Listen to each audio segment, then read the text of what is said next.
Dalam nama Tuhan Yesus, mau merendahkan hati, merendahkan diri. Hamba ingin membawa perihal Tritunggal Tuhan.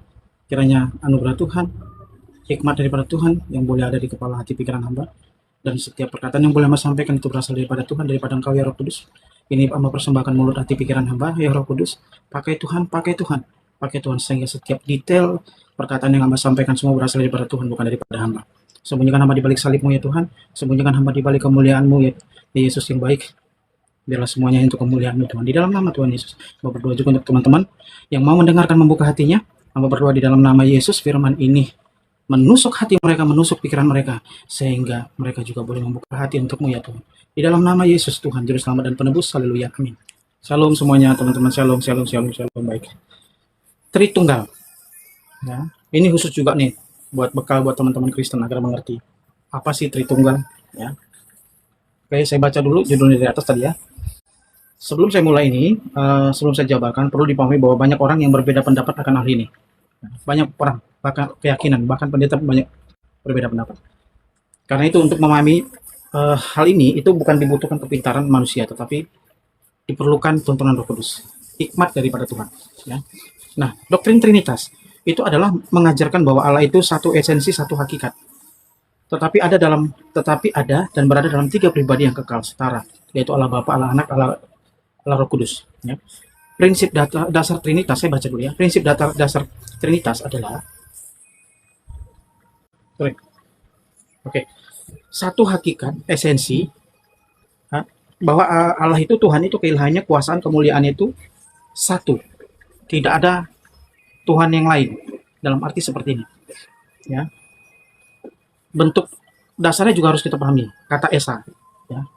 Sebelumnya kita akan jabarkan dulu. Apa sih kata Tuhan? Apa sih Tuhan itu? Definisi Tuhan itu sesuatu yang diyakini, yang dipuja, disembah oleh manusia sebagai maha kuasa, maha perkasa dan pencipta alam semesta. Itu Tuhan. Atau kalau kita bisa bilang dia gelar, ya, bukan nama pribadi. Jadi kalau Kristen mengakui bahwa Tuhan yang memang tiga Tuhan gitu. Yang kami sembah, kami yakini dan kami puja, yang maha kuasa, maha perkasa dan pencipta alam semesta, yang betul tiga. Ada Yesus, ada Bapa, ada Roh Kudus. Oke. Kok bisa tiga? Kenapa kamu bilang tiga? Itu buktinya saat Yesus dibaptis. Dan begitu keluar dari air, ada tiga pribadi menampakkan diri. Oke. Jadi kalau dikatakan Kristen punya tiga Tuhan, ya, kita harus tahu dulu definisi Tuhan itu apa. Definisi Tuhan itu apa? Ya, oke. Yang kedua, kalau didefinisikan ke dalam Alkitab, di situ disebut ada Allah Bapa, Allah Putra, dan Allah Roh Kudus tadi. Ya. Nah, di dalam Alkitab, definisi Allah itu adalah roh. Definisi Allah adalah roh. Nah, roh ini ada di dalam Bapa, ada di dalam Yesus, Roh Kudus sudah pastinya, dan seharusnya juga ada di tubuh kita. Itu sebabnya firman Tuhan katakan, baiklah kita menciptakan manusia itu seturut segambar rupa kita. Dalam arti, rupa Tuhan, rupa Allah, itu tiga pribadi tadi. Ada Anak, ada Bapa, ada Roh Kudus. Kita pun manusia. Ada roh, ada pikiran dan jiwa dan tubuh. Paham? Ya? Paham ya? Itu dia. Jadi firman Tuhan itu bukan apa ya, bukan dongeng. Kalian harus baca. Tapi lebih daripada itu, saya ingatkan, kejar Roh Kudus. Kejar Roh Kudus agar kalian mengerti. Oke? Nah, tiga pribadi dalam satu kesatuan Tuhan. Esa. Dalam arti Esa, Tuhan atau roh. Pengertian Allah dalam Alkitab, Allah itu adalah roh, satu. Di dalam 1 Korintus 14 ayat 2 dikatakan, banyak-banyak karunia dikerjakan oleh satu roh. Roh itu juga ada di dalam kita. Roh itu Bapa juga ada. Di dalam Yesus juga ada. Yesus kan dilahirkan dari roh. Malaikat datang kepada Maria. Maria, engkau akan mengandung. Benih yang ada di perutmu nanti adalah dari Roh Kudus. Oke? Nah, dalam perjanjian lama, kita belum kenal nama Roh Kudus. Yang kita kenal adalah Roh Allah. Oh, Rapataka. Saya merinding loh. Rabaka namanya. Saya yakin Rapataka namanya. Dalam perjanjian lama, kita kenal namanya Roh Tuhan, Roh Allah. Belum kita kenal, Yesus yang mengenalkan. Di perjanjian lama. Perjanjian baru, sorry. Bapa, Roh Kudus. Yesus yang memperkenalkan. Jadi yang di perjanjian lama itu siapa? Yaitu satu kesatuan. Roh Allah itu yang mengerjakan semuanya. Oke? Mengerjakan. Tetapi kalau dia dipisahkan dari tiga pribadi, namanya Roh Kudus. Paham sekarang teman-teman? Terus Roh Kudus ini satu pribadi? No. Dia ada di mana-mana. Dia ada di semesta alam ini, dia semua ada. Bahkan di sekitar kita pun ada. Dia di mana-mana, tidak terbatas. Bahkan di tubuh kita. Oke, jadi pahami dulu nih, teman-teman Kristenku ini, kamu jangan langsung begitu didiskreditkan sama orang yang dipengaruhi oleh iblis. Tuhan kamu tiga, langsung, come on man, kejar Roh Kudus agar kamu mengerti Alkitab. Come on man, ayo teman-teman Kristen, I love you, aku mengasihi kalian, kejar Roh Kudus agar kalian mengerti. Oke, kalau dibilang tiga Tuhan ya, Tuhan saya Bapa, Tuhan saya Roh Kudus, Tuhan saya Yesus, tiga pribadi. Nah, terus ditanya, oh Tuhan kami Esa. Oke, kita akan jabarkan apa pengertian Esa. Esa itu, kalau dalam satu kata Esa, ya, pengertiannya adalah satu, tunggal. Oke, kalau itu kita definisikan ke dalam kekristenan aja ya. Pengertian Esa dalam kekristenan. Nanti kalian catat nih, yang saya bilang, pengertian Esa dalam kekristenan. Nanti klik di Google. Nggak usah. Nanti kalau aku bilang cari di Alkitab nanti najis, nggak halal menurut kalian ya, haram. Jadi klik di Google. Nah, saya definisikan. Setelah saya cek di Google, saya cek Alkitab. Pengertian Esa dalam KBBI, Kamus Besar Bahasa Indonesia. Arti dasar dari Esa adalah tunggal, satu. Oke, kita pisahkan dulu dari agama. Kita pisahkan dulu ya. Kita pisahkan dulu Esa. Esa itu satu, tunggal, benar. Oke, benar. Nah, kita gabungkan dengan ketuhanan Esa dalam ketuhanan Kristen. Itu adalah sifat Tuhan yang maha tunggal, utuh, dan tidak ada sekutu atau tandingan lain. Kata ini bukan sekedar angka satu dalam hitungan biasa, melainkan kesatuan mutlak dari roh, sifat, dan perbuatan Tuhan. Dalam arti seperti ini. Pengertian Esa dalam ketuhanan, kekristenan itu adalah bahwa yang benar ada Tuhan. Hanya satu Tuhan yang pemegang seluruh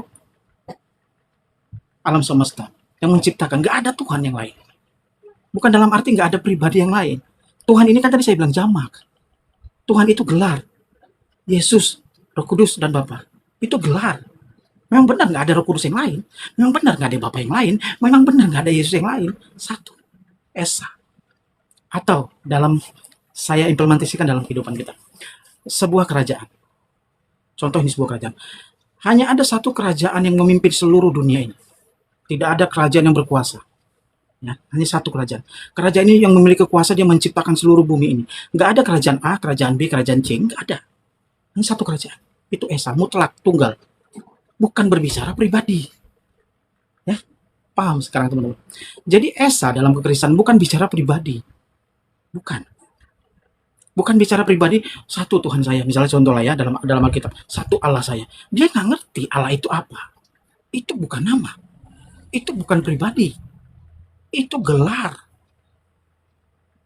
Paham? Belum paham nih teman-teman? Belum paham? Jadi gini, jadi Esa dalam arti adalah hanya Tuhan pencipta itu. Hanya Tuhan, nggak ada Tuhan yang lain. Nggak ada saingannya. Nggak ada, hanya Tuhan. Hanya Tuhan. Dalam pengertian Kristen, Tuhan Kristen itu yang kita sebut Tuhan, yang kita sembah puji itu ada tiga pribadi dalam satu kesatuan roh. Jadi kalau aku menyembah Yesus, aku menyembah Bapa juga. Karena satu kesatuan. Aku menyembah Roh Kudus, aku menyembah Bapa juga. Paham ya teman-teman? Nah, begitu juga dengan teman-teman agama yang sebelah. Bahwa Tuhannya satu. Hanya Allah, misalnya. Contohnya Allah. Oke, gak apa-apa. Tidak masalah. Sekarang, garis besarnya, yang paling intinya teman-teman. Paling inti ini. Paling inti teman-teman. Sekali lagi saya bilang. Garis besarnya, yang paling intinya teman-teman adalah satu. Kita harus buktikan Tuhan kamu benar tidak? Tuhan saya benar tidak? Dalam arti benarnya, ada nggak wujudnya?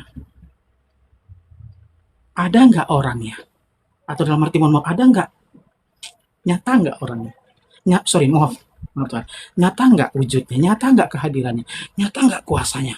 Ada nggak orang atau nabi yang pernah melihatnya? Atau ada nggak orang yang pernah melihat mata kepala sendiri? Atau ada nggak sampai detik ini yang bertemu dengannya? Ada nggak? Kita harus buktikan. Jadi bukan omdo, bukan hanya tulisan dalam kitab suci, bukan hanya kamu didengarkan oleh pemimpin agama kamu, yang pemimpin agama kamu ini buta rohani juga, yang tukang, mohon maaf, melakukan dosa juga. Kamu dikasih tahunya hal yang dia buta rohani. Kita harus buktikan. Jadi sama seperti saya sekarang ini, saya cerita mengenai Esa ini, saya harus buktikan. Benar ya? Saya harus buktikan. Baik, saya buktikan sekarang. Pertama, Kita baca, nanti cek di Google ya teman-teman non-Kristen. Cek di Google, saat Yesus dibaptis. Saat Yesus dibaptis. Begitu selesai dibaptis, Yesus bangkit. Rupa seperti burung merpati Roh Kudus. Hinggap di sini Yesus. Seperti. Mengapa pakai burung merpati? Itu penjelasannya beda lagi panjang. Ya, kemarin saya udah jelasin. Nanti kita fokus dulu Tritunggal. Yang kedua, Bapa terdengar dari langit. Dan tahu tidak, suara Bapa terdengar dari langit bukan satu kali loh. Bukan satu kali loh. Baca di Matius 17. Setelah Yesus naik ke gunung, berubah putih bersinar bagi matahari, bersih putih, sampingnya ada Musa, sampingnya ada Elia. Setelah selesai ngobrol, tiba-tiba terdengar ada awan menutupi mereka dan terdengar suara yang kedua kali mengatakan, inilah anak yang kukasih, kepadanya lah aku berkenan. Suara Bapa. Suara Bapa. Itu sudah membuktikan loh teman-teman. Sudah membuktikan. Oke, kalau nggak percaya juga dari kitab suci, baik. Kalau tidak percaya juga dari kitab suci, baik. Kita lihat media sosial. Kita lihat media sosial. Banyak orang yang dibawa Yesus Tuhan ke dalam surga, melihat, mengatakan, itu tahtanya Bapa. Tapi belum bisa dilihat, kata Tuhan Yesus. Nanti, kalau kamu sudah di sini, Tuhan bawa seseorang ini, melihat surga, terus berjalan. Pada saat mau melewati tahtanya Bapa, Yesus bilang, itu tahtanya Bapa. Kok aku nggak bisa melihat Tuhan Yesus? Nanti kamu belum jadi warga sini. Karena kamu cuma saya bawa rohnya sebentar. Paham? Satu. Yang kedua, dia sudah pasti bertemu Yesus. Ya, dia pasti bertemu Yesus. Yang ketiga, lihat media sosial. Lihat media sosial. Karunia-karunia yang dikerjakan oleh satu roh. Seperti saya juga nih berbahasa roh. Mungkin karunia yang Tuhan pakai sekarang ini, saya berkata-kata firman Tuhan. Saya lupa nama karunianya. Ini dikerjakan oleh Roh Kudus. Dikerjakan oleh Roh Kudus. Tinggal buktikan. Tinggal buktikan. Untuk teman-teman, harus saya sebutkan ya, teman-teman Hindu, siapa Tuhannya? Buktikan, memang dia ada nyata. Mungkin kayak misalnya, mohon maaf patung ya, patung. Buktikan, ada nggak kuasanya? Ada nggak kuasanya? Kedua, teman-teman Buddha, lihat, memang ada katanya Buddha itu. Tetapi lihat, apakah ada kuasanya? Mengalahkan kuasa Yesus. Lihat sekarang di media sosial. Apakah pernah menampakkan diri kepada umat-umatnya?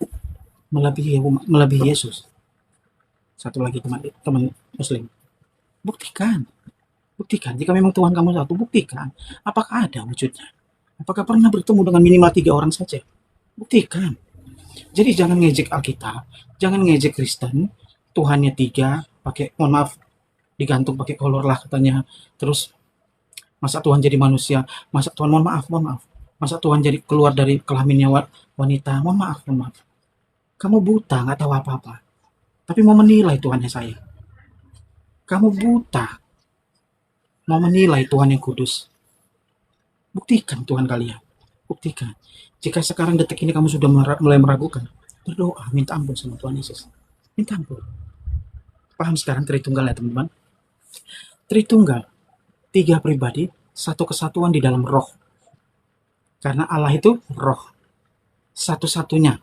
Terus dalam pengertian ketuhanan, pengertian Esa dalam kekristenan adalah memang benar hanya satu Tuhan dalam 3 pribadi tadi itu.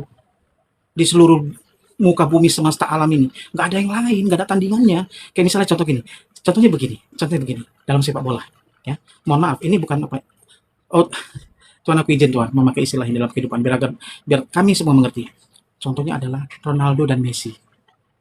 Orang sesama penggemarnya sekarang akan mengatakan bahwa Messi lebih God, Cristiano Ronaldo lebih God. Ya, dua-dua akan selalu berkata gitu. Dan dua-duanya akan menunjukkan bahwa bukti dia benar-benar God. Akan membela yang mereka senangi. Nah, berarti ada 2 definisi God-nya. Dalam arti yang mereka percaya. Nah, dalam sisi Tuhan tidak ada Messi, tidak ada Tuhan A, tidak ada Tuhan B. Pengertian Esa dalam kekristenan satu, tidak ada saingannya lagi. Tidak ada, hanya tunggal satu. Satu pencipta bumi ini, satu maha kuasa, satu maha adil, satu maha kudus, satu yang menciptakan kamu dan saya. Tidak ada yang lain. Nah, lebih dalam kita mengerti Tuhannya Kristen itu siapa? Tuhannya Kristen itu siapa? 3 pribadi dalam satu kesatuan. Paham? Paham teman-teman sekarang? Paham teman-teman sekarang?